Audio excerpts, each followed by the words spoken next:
చంద్రబాబు సమర్థత కారణంగా 30% మంది తినగలిగారు. అది అవును. 70% మంది అందకపోవడానికి కారణం జగన్మోహన్ రెడ్డి అభిమానులైనటువంటి అధికారులు చెడ్డోళ్ళు. వాళ్ళు పరిపాలన సామర్థ్యం లేక వాళ్ళు జగన్మోహన్ రెడ్డిని హీరోని చేయడానికి, ఇటు చంద్రబాబుని విలన్ చేయడానికి కావాలని చెప్పి చేస్తున్నటువంటి వ్యవహారం. అట్లాగే చివరికి అక్కడికి ఆహారానికి సంబంధించిన ప్లానింగ్ లో లోపం కూడా అక్కడ ఉన్న పోలీసు అధికారులు. కాబట్టి వాళ్ళందరినీ ఇప్పుడు అంటే సక్సెస్ బాబు ఖాతాలో, ఫెయిల్యూర్ ఉద్యోగుల ఖాతాలో, అధికారుల ఖాతాలో. అదే సందర్భంలో ఫైనల్ గా వచ్చేటప్పటికి దుర్మార్గుడు జగన్మోహన్ రెడ్డి వల్ల ఇదంతా జరుగుతుంది.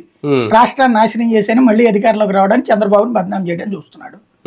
ఇదే రూట్ లో ప్రచారంలోకి తీసుకువెళ్ళడం అన్నటువంటిది ఒక స్ట్రాటజీ. అంటే సహాయం అందిన వారు ఓకే, మీరు అన్నట్టు ఆయన సక్సెస్ఫుల్ లీడర్ గానే 30% మంది చూస్తారు. మిగిలిన 70% మంది ప్రచారం చూస్తే అక్కడికే నిన్న 2-3 మాట్లాడుతున్నారు, మాకేం రాలేదు, నీళ్ళు రాలేదు, ఎవడు రాలేదు, మమ్మల్ని ఎవడో పట్టించుకోలేదు, చేతులు ఊపుకుంటూ వెళ్ళిపోయారు. వాళ్ళకి విసుగు పుట్టదా రేపు పొద్దున్న ప్రచారం చూసి ఏం లేకుండా ఎంత హడావుడి చేస్తున్నారు ఏంటని? వాళ్ళు బయటకు వచ్చేటప్పటికి ఇవన్నీ అయిపోతాయి కదా. బయటకు వచ్చే టైంకి వాళ్ళకి కూడా ఫుడ్ వస్తుంది, వాళ్ళకి కూడా అయ్యో బియ్యం 25 కిలోలు, ఉల్లిపాయలు, పప్పు గిప్పు వస్తాయి. అదే సందర్భంలో ఎన్ని రోజులు గుర్తుపెట్టుకుంటారు?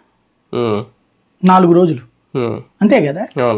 నెగిటివ్ ని గుర్తుపెట్టుకోవడం అన్నటువంటిది లైఫ్ లాంగ్ ఉంటది, కానీ మీడియా ఇంపాక్ట్ ఉంటది కదా. ఇక్కడ కరోనా టైంలో సాయం చేశారండి.